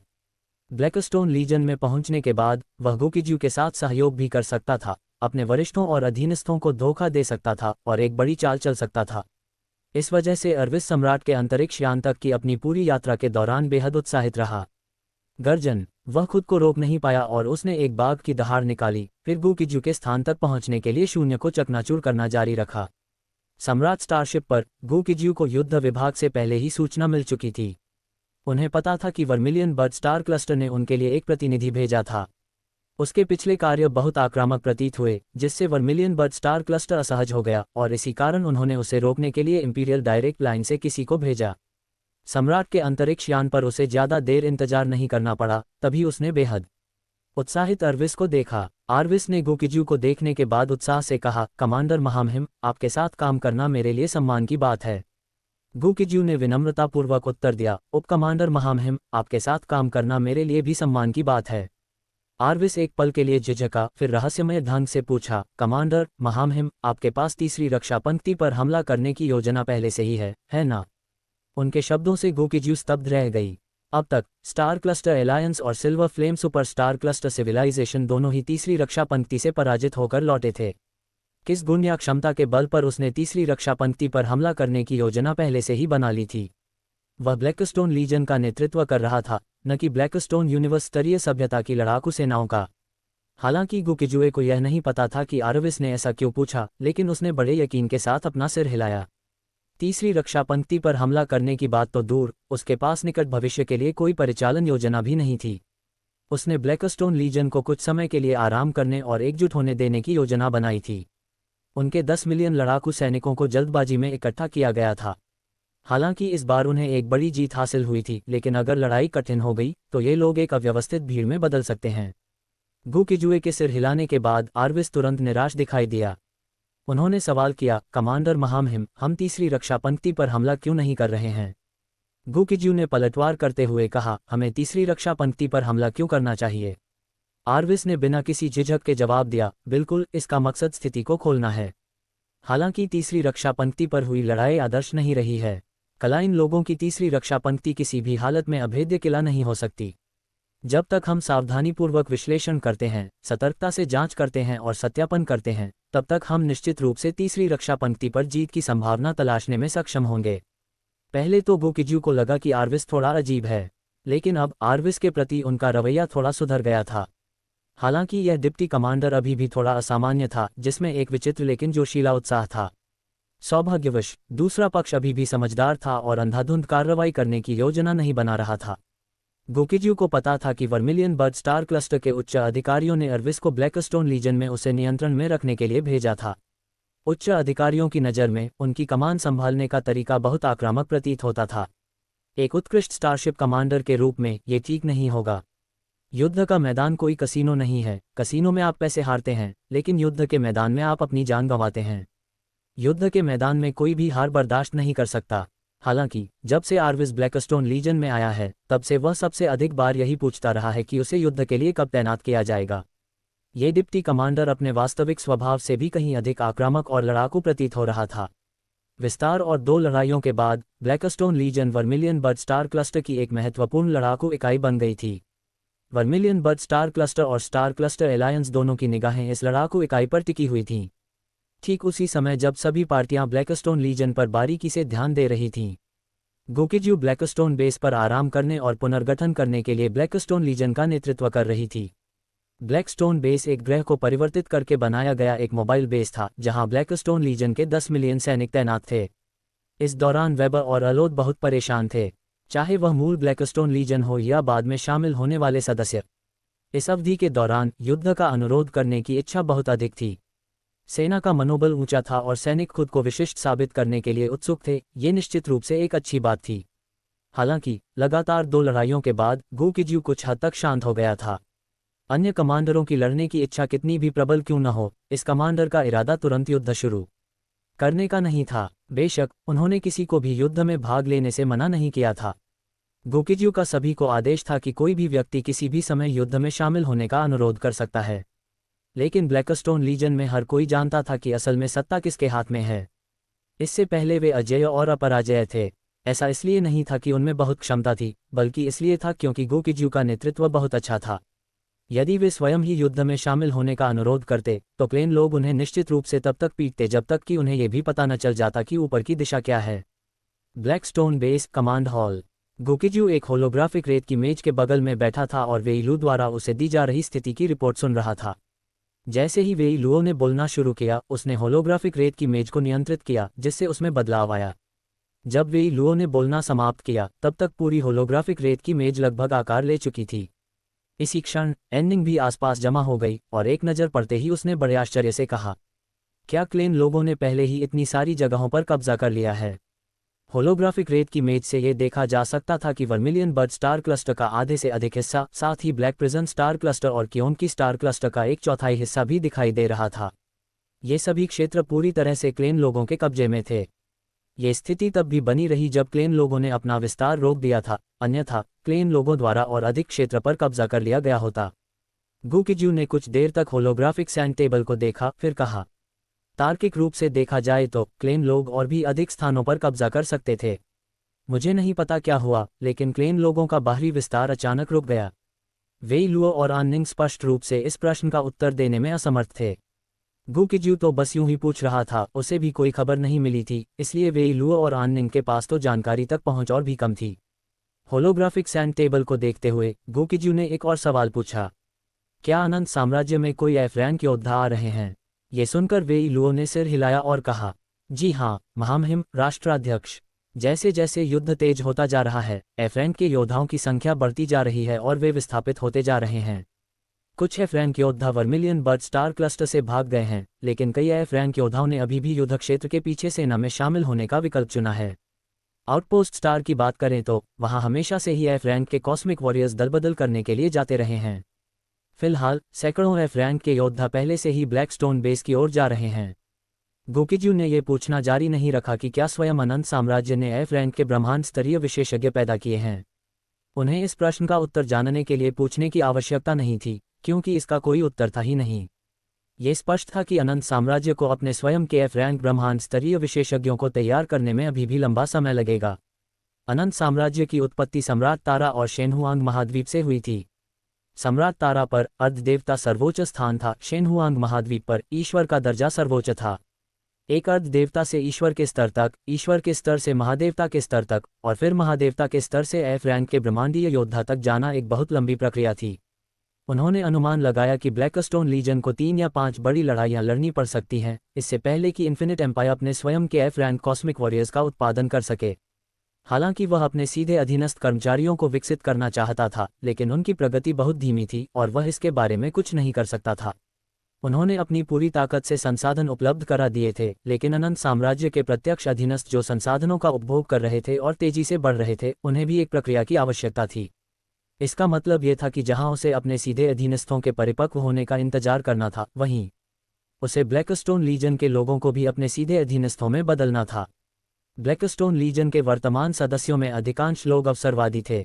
ये लोग न तो वास्तव में उसके प्रति वफादार थे और न ही वर्मिलियन बट स्टार क्लस्टर के प्रति। इन लोगों की वफादारी का केवल एक ही लक्ष्य था और वह था मुनाफा। कुछ देर सोचने के बाद गोकिजू ने ब्लैकस्टोन लीजन को ब्लैकस्टोन बेस पर प्रशिक्षण और सुधार जारी रखने की अनुमति देने की तैयारी की। जहां तक स्वयं का सवाल है, वह निंग और अनंत साम्राज्य के अन्य प्रत्यक्ष अधीनस्थों को उनके प्रशिक्षण के लिए उपयुक्त स्थानों पर ले जा सकता था। युद्ध क्षेत्र में प्रशिक्षण और सुधार करना ही तीव्र प्रगति करने का सर्वोत्तम तरीका था। ब्लैकस्टोन लीजन पहले ही सार्थक परिणाम प्राप्त कर चुका था और स्टार क्लस्टर अलायंस के नियमों के अनुसार ब्लैकस्टोन लीजन कुछ समय के लिए विश्राम कर सकता था। गोकिजू ने ऐसा करने का फैसला करने से पहले ज़्यादा देर तक संकोच नहीं किया। जब तक वर्मिलियन बट स्टार क्लस्टर से कोई नया आदेश नहीं आता, तब तक वह ब्लैकस्टोन लीजन को ब्लैकस्टोन बेस पर आराम करने देगा। जब गोकिजू ने ब्लैकस्टोन बेस छोड़ा तो वह वेई लुओ और आन निंग को अपने साथ ले गया। उनकी तुलना में वेई लुओ और आन निंग की ताकत को मजबूत नहीं माना जाता था। हालांकि समान रैंक के अन्य लोगों की तुलना में वेई लुओ और आन निंग दोनों ही विशेषज्ञ थे। कुछ दर्जन मिनट बाद सम्राट का अंतरिक्ष यान आउटपोस्ट स्टार पर प्रकट हुआ। जब सम्राट का अंतरिक्ष यान प्रकट हुआ तो डीकुई, जी तियानयुए, जीलिंग और अन्य लोग एक के बाद एक वहां पहुंचे। सभी को देखकर गोकिजुए सीधे मुद्दे पर आ गई और बोली, अनंत साम्राज्य के वर्तमान प्रत्यक्ष अधीनस्थों में से 10 सबसे शक्तिशाली व्यक्ति यहाँ एकत्रित हों।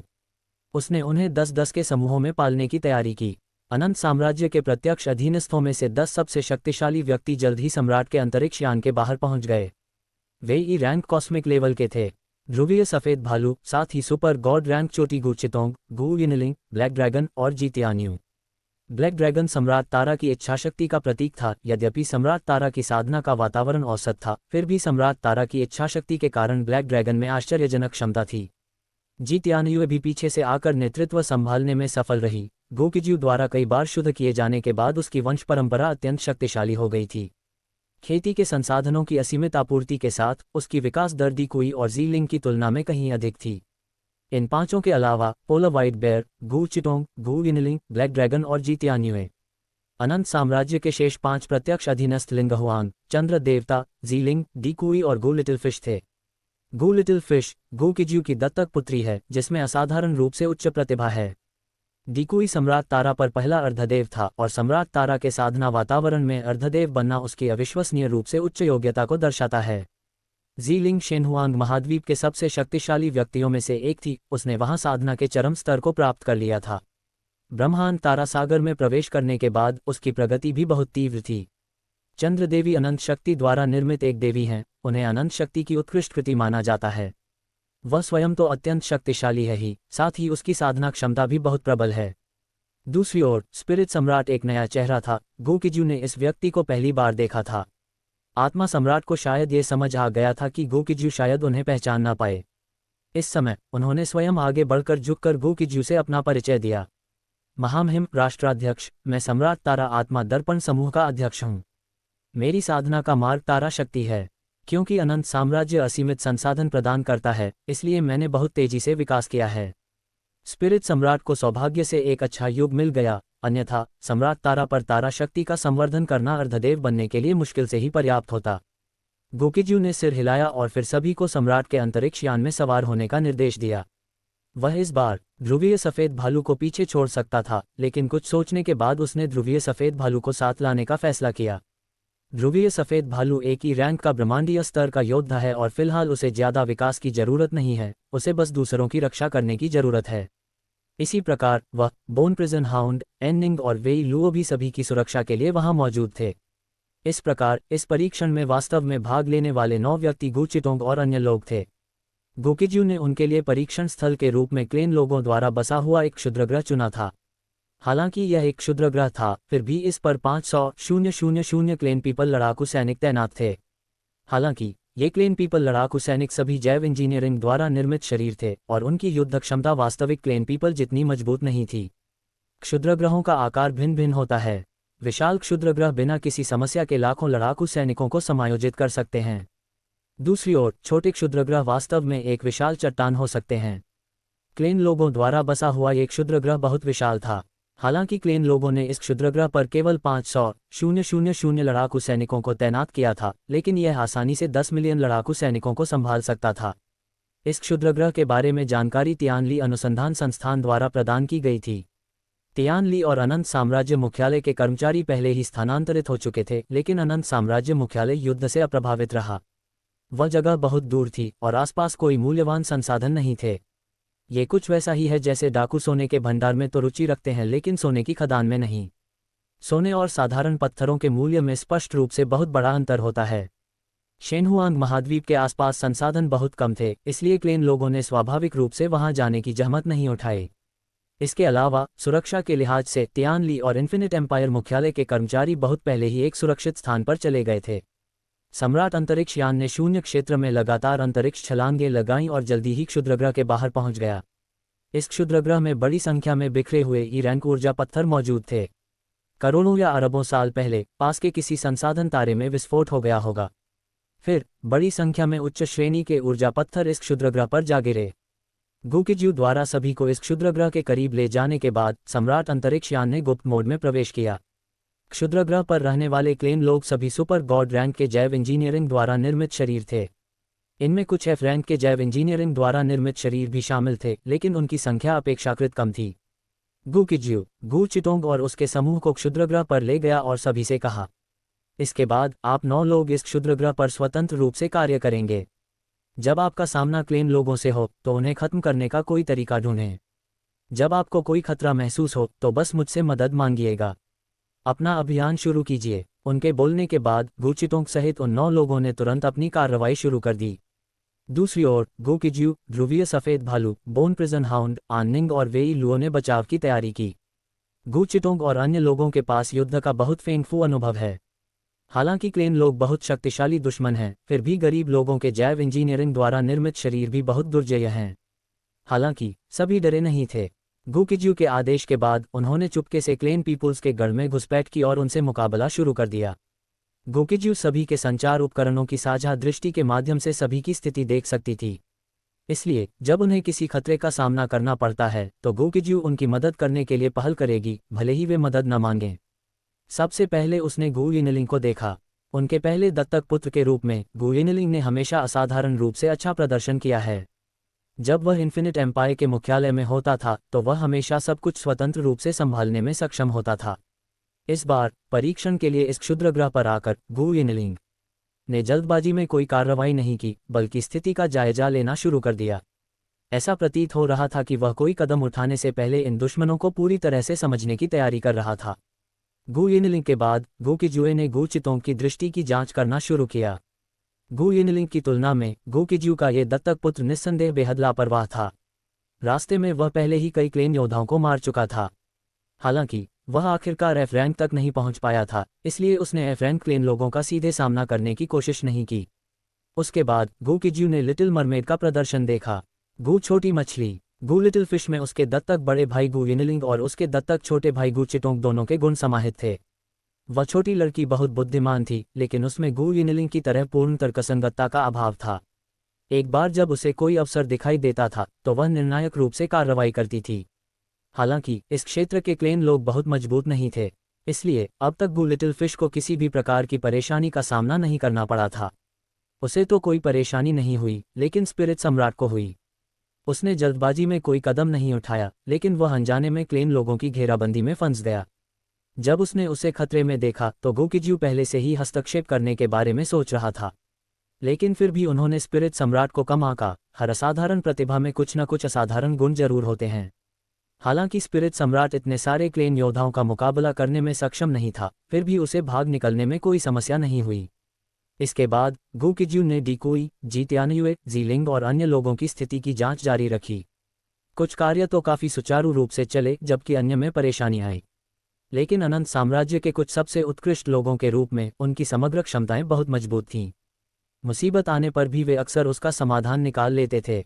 अगले कुछ दिनों तक गुकिज्यू को कोई कार्रवाई करने की आवश्यकता नहीं पड़ी। वर्मिलियन बर्ड स्टार क्लस्टर ने भी ब्लैकस्टोन लीजन को युद्ध के आदेश जारी नहीं किए। यदि वर्मिलियन बर्ड स्टार क्लस्टर ने युद्ध के आदेश जारी नहीं किए तो गुकिज्यू ने ब्लैकस्टोन लीजन को अपने अगले युद्ध अभियान पर ले जाने से पहले 60 दिनों तक इंतजार करने की योजना बनाई थी। इस क्षुद्रग्रह पर चल रहा परीक्षण जारी रहा। परीक्षा के 13वें दिन गो किज्यू द्वारा सबसे अधिक महत्व दी जाने वाली गु यिनलिंग ने सफलतापूर्वक एफ रैंक कॉस्मिक लेवल प्राप्त कर लिया। जीवन और मृत्यु के बीच महान ज्ञान, महान साहस और महान अवसर मौजूद हैं। जीवन और मृत्यु के बीच संतुलन बनाए रखने के कारण गु यिनलिंग ने केवल 13 दिनों में अपना रूपांतरण पूरा कर लिया। गु यिनलिंग के बाद रूपांतरण पूरा करने वाली दूसरी व्यक्ति जीलिंग थीं। वह शेनहुआंग महाद्वीप की सर्वोच्च देवदेवी श्रेणी की एक शक्तिशाली योद्धा थी, जिसने वहां पहले ही सर्वोच्च साधना प्राप्त कर ली थी। उनकी प्रतिभा और क्षमताओं की प्रबलता पर कोई संदेह नहीं था। गु यिनलिंग और जीलिंग के बाद लिंग हुआंग एक बार फिर अप्रत्याशित विजेता बनकर उभरी। जब वे सम्राट स्टार पर थे तब लिंगजिंग ग्रुप एक मामूली सी छोटी कंपनी थी। इन्फिनिट ग्रुप और तियानयू ग्रुप जैसी विशालकाय संस्थाओं की तुलना में लिंगजिंग ग्रुप का जिक्र करना भी व्यर्थ था। लेकिन अब लिंग हुआंग का अप्रत्याशित उदय हो गया था। बेशक प्रतिभा के मामले में उनमें सबसे प्रतिभाशाली गु चिटोंग थी। वह एक अजगर का अंडा था जिसे रक्त अजगर देवता न जाने कहां से लेकर आए थे और उसकी प्रतिभा अविश्वसनीय रूप से शक्तिशाली थी। हालांकि ऐसा प्रतीत होता था कि उन्हें खेती करने और सुधार करने में कोई खास दिलचस्पी नहीं थी। इस छोटे से ग्रह पर आने के बाद से गु चिटोंग ने अपना अधिकांश समय युद्ध की मुद्रा में बिताया। फिर भी वह गु लिटिल फिश के लगभग उसी समय एफ रैंक कॉस्मिक लेवल में प्रवेश कर गया। उसके बाद चंद्रदेव, जित्यानयुए और अन्य लोग भी क्रमिक रूप से एफ रैंक ब्रह्मांडीय स्तर पर पहुंच गए। केवल डी कुई ही ऐसी थीं जो अभी तक एफ रैंक कॉस्मिक लेवल तक नहीं पहुंच पाई थीं। ऐसा प्रतीत होता था कि उसकी क्षमता समाप्त हो चुकी है। सर्वोच्च महादेव रैंक तक साधना करना ही उसकी सीमा थी। फिर भी डी कुई ने अनंत साम्राज्य की स्थापना और विकास में एक अपरिहार्य भूमिका निभाई। गु किज्यू उसे और अधिक समय देने को तैयार थी ताकि वह विकसित हो सके। जैसा कि बाद में पता चला, उपराष्ट्राध्यक्ष डी कुई भी हार मानने या उम्र के आगे झुकने को तैयार नहीं थे। अंतिम कदम उठाने में लंबे समय तक असमर्थ रहने के कारण उन्होंने स्वेच्छा से अधिक कठोर और खतरनाक अभियानों को चुनने का निर्णय लिया। जब 40वां दिन आया तो उसने सफलतापूर्वक खुद को साबित कर दिया। हालांकि वह नई पीढ़ी के कुछ लोगों जितना अच्छा नहीं था, लेकिन समय ने उसे न तो त्यागा और न ही मिटाया। जब वे सभी एफ रैंक कॉस्मिक लेवल में प्रवेश कर चुके थे तब गु किज्यू समूह को लेकर आगे बढ़ गई। उसने Y-99 नामक इस छोटे ग्रह को नष्ट नहीं किया, क्योंकि अगली बार प्रशिक्षण के लिए उसे इस स्थान की आवश्यकता होगी। डी कुई और अन्य सभी के एफ रैंक कॉस्मिक लेवल में प्रवेश करने के बाद गु किज्यू ने उन्हें तुरंत युद्ध में नहीं ले जाया। सम्राट अंतरिक्ष यान के कप्तान कक्ष के अंदर गु किज्यू ने डी कुई और अन्य लोगों की ओर देखा और आदेश दिया, इसके बाद जब आप आउटपोस्ट स्टार लौटेंगे तो आपको हर कीमत पर खुद को बेहतर बनाना जारी रखना होगा और अनंत साम्राज्य के मुख्य शक्ति केंद्रों को विकसित करना होगा। ये सुनिश्चित करें कि अधिक से अधिक मुख्य सदस्य शीघ्र ही सर्वोच्च महादेवता रैंक तक पहुंचें। उसके बाद मैं उन्हें सफलता के अवसरों की तलाश के लिए उपयुक्त स्थानों पर ले जाऊंगा। अनंत साम्राज्य के पास प्रमुख शक्ति केंद्रों को तेजी से बड़े पैमाने पर विकसित करने की योजना होनी चाहिए।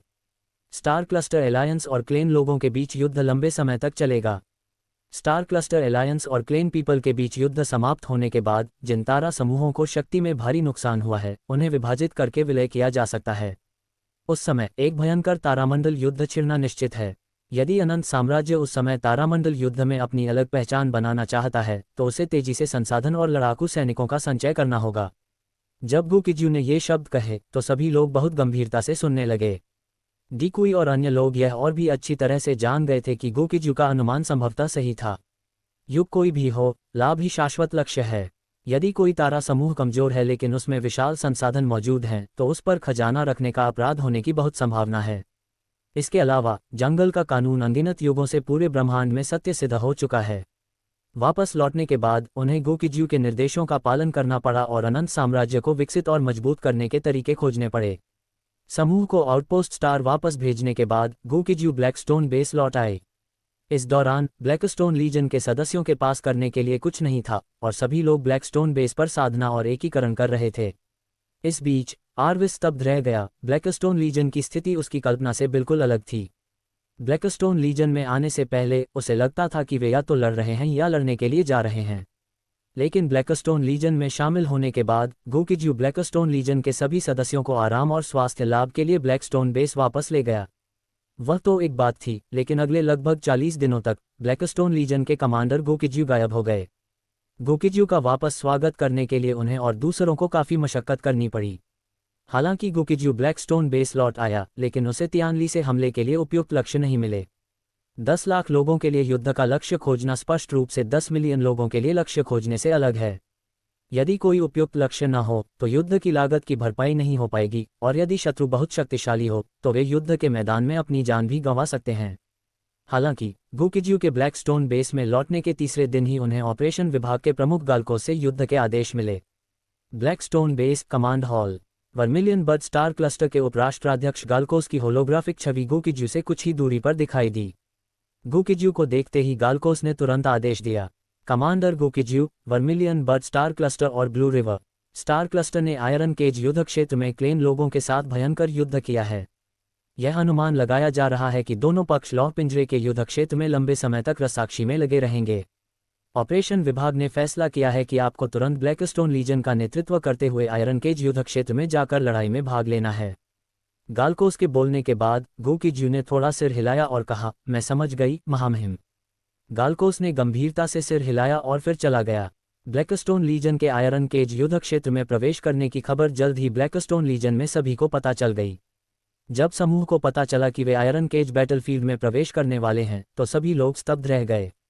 क्या हम आयरन केज बैटलफील्ड जा रहे हैं? इस बार तो हमारा काम तमाम हो गया। इससे पहले कमांडर हमेशा हमें कमजोरों को धमकाने के लिए ले जाता था। मैंने सुना है कि आयरन केज बैटलफील्ड एक कत्लखाना है। आयरन केज बैटलफील्ड में प्रवेश करने वाली कई पारंपरिक इकाइयां पूरी तरह से नष्ट हो गईं। पहले जब ब्लैकस्टोन लीजन के पास कोई युद्ध अभियान नहीं होता था तो हर कोई लड़ने के लिए तरसता था। अब जब लोगों को पता चला कि वे आयरन केज बैटलफील्ड की ओर जा रहे हैं तो कई लोगों का मूड तुरंत किसी कब्र पर जाने जितना भारी हो गया। केवल एक व्यक्ति अपवाद था। ये व्यक्ति ब्लैकस्टोन लीजन का डिप्टी कमांडर आर्विस था। वह लंबे समय से एक जोशीले, बेरोकटोक युद्ध में भाग लेने की इच्छा रखता था। कुछ अन्य लोगों के लिए आयरन केज बैटलफील्ड बेहद क्रूर और भयावह था, लेकिन आर्विस के लिए ये बिल्कुल सही था। जब भीड़ इन विभिन्न विचारों में डूबी हुई थी तभी गुकिज्यू की आकृति सबके सामने प्रकट हुई। ब्लैकस्टोन लीजन के सभी योद्धाओं, मेरे आदेश का पालन करो। तुरंत अपना सामान पैक करें और युद्ध में शामिल होने के लिए आयरन केज बैटलफील्ड की ओर जाने की तैयारी करें। 15 मिनट में स्टारशिप प्लाजा पर इकट्ठा हो जाओ। गुकिज्यू का आदेश सुनकर सबकी सोच चाहे जो भी हो, उन्हें उसका पालन करना ही पड़ा। हालांकि ब्लैकस्टोन लीजन पहले ही लगातार 2 बड़ी जीत हासिल कर चुका था, लेकिन इस बार जब भीड़ स्टारशिप प्लाजा पहुंची तो कई लोग अभी भी चिंतित थे। उनकी तुलना में गुकिज्यू बेहद शांत थी। तियानली ने बहुत समय पहले ही उसे लौह पिंजरे के युद्ध क्षेत्र के बारे में खुफिया जानकारी प्रदान की थी। इसके अलावा गोल्डन लायन किंग से संबंधित 2 खजाने आयरन केज बैटलफील्ड में छिपाए गए थे। अपनी तेजी से बढ़ती ताकत के साथ आयरन केज बैटलफील्ड में प्रवेश करने में उसे कोई नुकसान नहीं होगा। हालांकि ब्लैकस्टोन लीजन के सदस्यों को यह नहीं पता था कि उसे बहुत पहले ही आयरन केज युद्ध क्षेत्र के बारे में खुफिया जानकारी मिल गई थी और उसके पास सूचना का एक निरंतर स्रोत था। इस समय सभी को यही लग रहा था कि गुकिज्यू को संकट की स्थिति में नियुक्त किया गया है और वह उन्हें वहां मौत की लड़ाई लड़ने के लिए ले जा रहा है। Iron cage battlefield iron cage galaxy में स्थित है। आयरन केज गैलेक्सी मूल रूप से संसाधनों से भरपूर और समृद्ध व्यापारिक गैलेक्सी थी। हालांकि इस समय ये स्थान एक भयावह युद्ध क्षेत्र में बदल गया था जहां स्टार क्लस्टर एलायंस और क्लेन लोग भयंकर रूप से आपस में भिड़ रहे थे। स्टार क्लस्टर एलायंस के अंतरिक्ष यान लगातार सभी दिशाओं से आकर युद्ध में शामिल हो रहे थे। क्लेन लोगों के अंतरिक्ष यानों के लिए भी यही बात सच थी। समय बीतने के साथ साथ क्लेन लोगों ने भी यहां बड़ी संख्या में अंतरिक्ष यान भेजे। क्लेन लोग संख्या में कम थे, लेकिन उनकी जैविक निर्माण और जैविक संशोधन तकनीकें अत्यंत शक्तिशाली थीं। जब तक उनके पास पर्याप्त सामग्री और ऊर्जा थी, वे लगातार युद्धक सैनिकों का उत्पादन कर सकते थे। प्रारंभ में स्टार क्लस्टर एलायंस अभी भी क्लेन लोगों के लड़ाकू सैनिकों की कुल संख्या का सांख्यिकीय विश्लेषण करने का प्रयास कर रहा था। अब जबकि युद्ध इस मुकाम तक पहुंच चुका था, स्टार क्लस्टर एलायंस में हर कोई पूरी तरह से समझ गया था कि यह सब व्यर्थ था। उनकी सांख्यिकीय विश्लेषण की गति शायद क्लेन लोगों की उत्पादन गति जितनी तेज भी न हो। उनके सांख्यिकीय विश्लेषण को पूरा करने से पहले ही क्लेन लोगों ने और अधिक लड़ाकू सैनिकों का उत्पादन कर लिया था और उन्हें विभिन्न युद्ध क्षेत्रों में तैनात कर दिया था। जब गुकिज्यू ने ब्लैकस्टोन लीजन को आयरन केज युद्ध क्षेत्र में पहुंचाया तो उन्होंने पाया कि यहाँ की लड़ाई बेहद अराजक और क्रूर थी। अंतरिक्ष में हर जगह टूटे हुए अंतरिक्ष यान का मलबा बिखरा हुआ था। विभिन्न तारामंडल स्तर की सभ्यताओं के कई योद्धाओं के शव युद्ध में मरने के बाद अंतरिक्ष में बहते रहे। कुछ शव और अंतरिक्ष यान का मलबा पास के ग्रहों के गुरुत्वाकर्षण द्वारा पकड़ लिया गया और परिणामस्वरूप इन ग्रहों पर गिर गया। नीचे उतरते समय उनमें से कुछ हवा से बुरी तरह रगड़ खा गए, जिससे वे तेजी से जलने लगे और उल्कापिंडों की वर्षा में बदल गए। हालांकि इस तरह की उल्का वर्षा बिल्कुल भी रोमांटिक नहीं थी, इसके विपरीत वे बेहद क्रूर थीं। जब गुकिजू ने ब्लैकस्टोन लीजन के स्टारशिप को इस युद्ध क्षेत्र में नेतृत्व किया तो हर कोई बेहद घबराया हुआ था। क्लेन लोगों और स्टार क्लस्टर एलायंस के बीच कई युद्ध क्षेत्र थे, लेकिन यह विशेष युद्ध क्षेत्र निस्संदेह सबसे भयावह युद्ध क्षेत्रों में से एक था। चाहे वह पारंपरिक लड़ाकू सैनिक हो या विशिष्ट लड़ाकू सैनिक, यहाँ पूर्ण विनाश की संभावना थी। यहाँ जीवित रहने के लिए ऐसा लगता था कि केवल भाग्य पर ही भरोसा किया जा सकता है। बूम! जैसे ही सभी ने अपने अपने अंतरिक्ष यान को आगे बढ़ाते हुए चलाया, अचानक एक super energy particle cannon beam आकाश को चीरता हुआ निकला। ये हमला क्लेन लोगों द्वारा किया गया था। हालांकि उनका निशाना वे लोग नहीं थे, फिर भी सभी लोग भयभीत हो गए। सुपर एनर्जी पार्टिकल कैनन ने अभी अभी स्टार क्लस्टर एलायंस के 10 से अधिक स्टारशिप को निशाना बनाया है।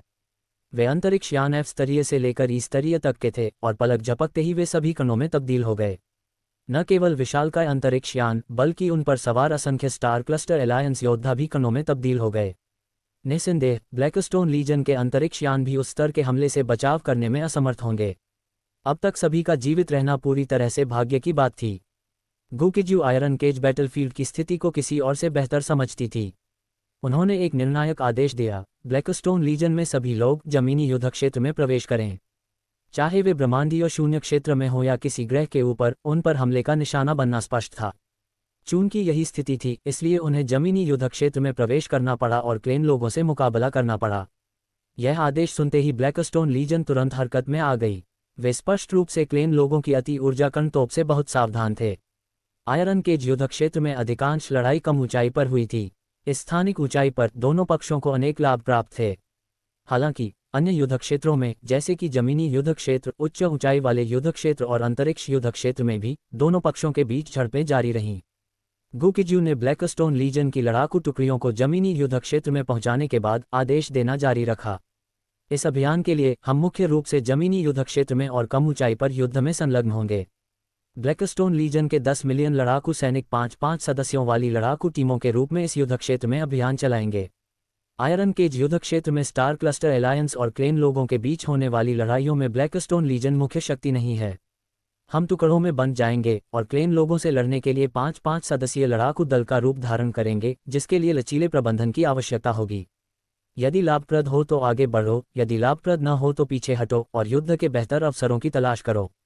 संचालन शुरू करो। गुकिजू की आवाज बंद होते ही ब्लैकस्टोन लीजन के 10 मिलियन लड़ाकू सैनिक तुरंत टुकड़ों में बिखरने लगे। शुरुआती 10 मिलियन लड़ाकू सैनिकों को शीघ्र ही 5-5 सदस्यों वाली लड़ाकू टीमों की एक बड़ी संख्या में परिवर्तित कर दिया गया। उनकी कम संख्या के कारण उनकी गतिशीलता अत्यंत अधिक थी और वे युद्ध के मैदान में बहुत लचीले थे। वे क्लेन पीपुल्स की लड़ाकू टुकड़ियों के पिछले हिस्से पर घात लगाकर हमला करने का विकल्प चुन सकते हैं, या वे क्लेन पीपुल्स की कुछ तकनीकी सुविधाओं को नष्ट कर सकते हैं। हालांकि ऐसी रणनीति ने ब्लैकस्टोन लीजन को इस युद्ध क्षेत्र में एक निश्चित लाभ प्रदान किया। ब्लैकस्टोन लीजन के सदस्य अब भी अनिश्चित महसूस कर रहे थे। सबकी राय चाहे जो भी हो, चूंकि कमांडर ने आदेश दे दिया था, इसलिए वे केवल दृढ़ता से उसका पालन कर सकते थे। इसके बाद ब्लैकस्टोन लीजन के सदस्य युद्ध क्षेत्र में फैलकर कार्रवाई करने लगे। गुकिजू ने अनंत इंजन को निर्देश भी जारी किए, युद्ध क्षेत्र के आंकड़े एकत्र करो, विभिन्न प्रकार की खुफिया जानकारी का विश्लेषण करो। फिर मेरी ओर से ब्लैकस्टोन लीजन के योद्धाओं को खुफिया सहायता प्रदान करें और उचित युद्ध आदेश जारी करें। उसके आदेश देते ही अनंत इंजन तुरंत काम करने लगा। युद्ध क्षेत्र से प्राप्त खुफिया जानकारी वास्तविक समय में एकत्र और विश्लेषण की जा रही है। 0.1%, 0.10%, 0.100%। ब्लैकस्टोन लीजन को खुफिया सहायता प्रदान करना शुरू किया जा रहा है। ब्लैकस्टोन लीजन की लड़ाकू टीमों को युद्ध संबंधी निर्देश जारी करना शुरू। ब्लैकस्टोन लीजन के सदस्यों को लगा कि इस बार गुकिजू भी अपनी बुद्धि की सीमा पर पहुंच चुका है। आखिरकार लौह पिंजरे का युद्ध क्षेत्र सामान्य युद्ध क्षेत्रों से अलग था। पारंपरिक लड़ाकू सैनिकों की तो बात ही छोड़िए, इस जगह पर कुलीन लड़ाकू सैनिकों के भी पूरी तरह से नष्ट होने की संभावना थी। लेकिन ब्लैकस्टोन लीजन के योद्धा जल्द ही हक्का बक्का रह गए, क्योंकि कमांडर ने उन्हें खुफिया सहायता और कुछ परिचालन व्यवस्थाएं प्रदान की थीं। इस तरह के व्यवहार को, जिसे युद्ध क्षेत्र में सूक्ष्म प्रबंधन कहा जाता है, आमतौर पर सैन्य रणनीति में एक बड़ा वर्जित विषय माना जाता है। इसका सबसे आम उदाहरण मशीन गन को 5 मीटर दाईं ओर ले जाने का आदेश है। यदि कोई कमांडर मोर्चे पर तैनात सैनिकों की विशिष्ट स्थिति को नहीं समझता है और फिर मनमाने आदेश देता है, तो निश्चित रूप से यह कारगर नहीं होगा। लेकिन गुकिजू अलग था। वह इस अराजक युद्ध क्षेत्र में विभिन्न युद्ध डेटा को एकत्र करने और विश्लेषण करने के लिए अनंत इंजन का उपयोग कर सकता था। तब वह जानता था कि अग्रिम पंक्ति के योद्धा क्या जानते हैं और वह ये भी जानता था कि अग्रिम पंक्ति के योद्धा क्या नहीं जानते हैं। इस तरह वह खुफिया जानकारी के लाभ का उपयोग करके इस युद्ध क्षेत्र में ब्लैकस्टोन लीजन की प्रभावशीलता को अधिकतम कर सकता था। जब अनंत इंजन ने गोकिज्यू के नाम पर ब्लैकस्टोन लीजन को खुफिया सहायता प्रदान की और युद्ध के आदेश जारी किए, ब्लैकस्टोन लीजन के कई योद्धा शुरू में भ्रमित थे। उन्हें लगा कि गोकिज्यू लापरवाही से काम कर रही है। हालांकि कमांडर के आदेशों पर मोलभाव करने की कोई गुंजाइश नहीं थी और वे केवल दृढ़ता से उनका पालन करने के अलावा कुछ नहीं कर सकते थे। तो ये था global mutations following a black member कहानी का 291 से 300 तक की एपिसोड। अगर कहानी पसंद आई तो सब्सक्राइब, लाइक और कमेंट करें और भी इसी तरह के कहानी सुनने के लिए हमारे साथ जुड़े रहे।